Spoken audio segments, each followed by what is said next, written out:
the familiar lucky chances. Wasn't exactly my best outing last time on the first day of Chinese New Year.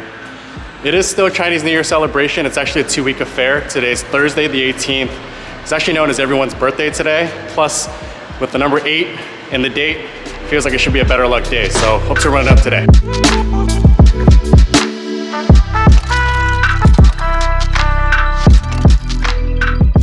First hand, a couple of 8s from the cutoff, and I raise it to 30 after there are 2 limpers.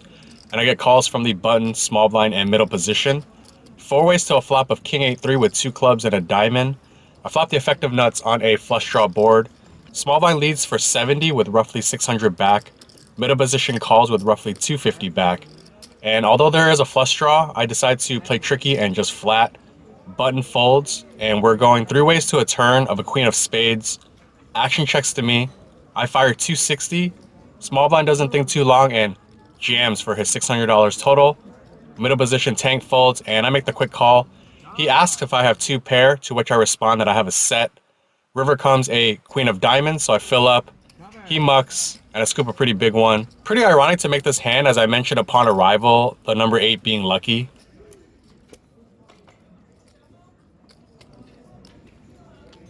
Hand immediately after, haven't stacked my chips yet. A player posts, I raise it to 25 from the hijack with ace-jack offsuit.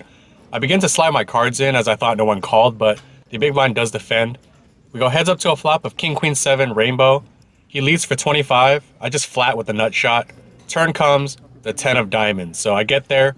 He bets again, $35 with another 165 back. Not much left, so I jam. He makes the call. I table my hand before the river, which is a blank 4 of spades, and I make strong hands back to back to start off the session.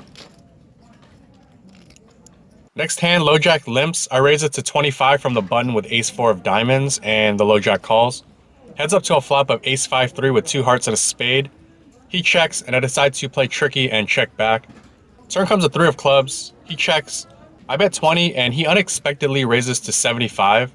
We are playing around 600 effective, and he could be interpreting my turn bet as weak, but he's also been playing pretty tight from what I've seen thus far. There are draws available, specifically hearts, but I just don't expect him to check raise that often with a flush draw on a paired board. So after some deliberation, I decide to make the tight fold. Feel free to dig into my nittiness in the comments. Next one, under the gun raises to 10. Hijack calls. I'm on the button with ace king of spades and 3-bet it to 45. Under the gun folds and hijack calls with 360 left. Heads up to a flop of king 10-3 with 2 clubs and a heart. He checks, and I've played with this player before. He can sometimes play in a manner in which he's a non-believer and can also chase, so I opt for a larger sizing than typical and bet 70, targeting hands such as a pair of 10s, draws such as queen jack and clubs. He tanks and ultimately folds. He tells me after the hand that he had pocket jacks, so if this is true, I probably need to calibrate back towards a more standard strategy against this particular opponent. A couple of quick ones, cutoff limps. I'm on the button with 9-10 offsuit and raise it to 25. Cutoff calls. Flop comes 8-7-7. Good flop to c-bet, and he just folds. One more quick one. First 2 players limp. Gets to me in the hijack with 7-8 of diamonds, and I raise it to 30. Small blind calls, and big blind puts in a large 3-bet to 205. The aforementioned player from the ace-king hand tanks for a very long time and flashes an ace of spades and is warned for it and folds. Other limper folds, and I've got a seductive looking hand, and he's playing around another 900 back. So there is some money to play for and maneuver, but I ultimately decide to just let it go. Anticlimactic, but curious to know how many of you would have continued for 175 more to see a flop with 900 back to play for.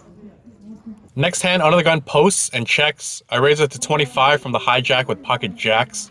Gets back to under the gun and he raises to 125. Pretty tricky here as he could have just raised pre, but jacks is a good hand to continue, especially for 1k deep. So I call. Heads up to a flop of queen 4-3 rainbow. He c-bets 115. I peel. Turn comes a 4 of spades. He checks this time, and he's a good enough player to mix in some traps to balance his ace kings. So while I would like to bet for some denial on occasion, I check it back on this one. The river comes a 5 of hearts. He checks, and I just take my showdown. He tables ace king off, so nice to score one with the hookers. 5-handed in this next one. I raise it to 15 from the button with ace 10 offsuit. Both blinds defend. Three ways to a flop of Jack 10-4 rainbow. Small blind checks, big blind bets 20, I call, and small blind calls. Turn comes a six of spades, checks to the big blind once more, and he fires again. $40 with 120 back. It feels like value, especially with a shallow stack size, so I just let it go. Five-handed straddle pot in this next one. I raised it to 30 from the cutoff with pocket threes and only the button calls. Heads up to a flop of ace king jack with two diamonds and a club, so all high cards with a diamond flush draw. I start this one off with a $30 bet to stay uncapped. Button calls. Turn comes a four of spades, so nothing changes. I could just give up, but with threes, I feel like the poker guys want me to triple off here, so I continue the aggression and try to rep. I fire $100, and he goes pretty well into the tank, and he doesn't choose the call button. Instead, he folds, so fortunate that I didn't have to fire the third bullet. Short-handed again, five ways. Under the gun limps. I limp along from the cutoff with queen 10 offsuit. Small blind raises to 20. Under the gun calls, and I call. We go to a flop of queen 9-3 with two spades and a heart, so I flop top pair on a board that's somewhat draw heavy. Small blind C bets 40. Under the gun gets out of the way. I call. Turn comes a blank four of clubs. He doesn't stop firing, this time $80 with just 100 back. He's the same player from earlier when I folded the ace 10 off. Again, just not sure how often he's bluffing here, particularly with that stack size, so I decided to just fold. He was kind enough to show his hand, which was two red aces, so lucky to dodge bullets in this one. Last hand to run through, hijack limps. I raise it to 25 with jack 10 of clubs, small blind, and hijack call. We go to a flop of ace 9-8 rainbow, so a good board to continue the aggression, flopping open-ended. When it checks to me, I bet 35, and both players call. Turn comes an interesting card, a 9 of clubs, so I pick up the two-way straight flush draw. When it checks to me, I decide to check it back for two main reasons. One, the 9 is generally a better card for my opponents, and two, although I have a hand that looks good on this board, I could just occasionally be drawing to two clean outs, and if I bet and get raised, it would suck to fold and not get to see a river. We go to a river of a king of diamonds, so a blank card. Unfortunately, couldn't get there, and after small blind bets $100, that puts an end to this one.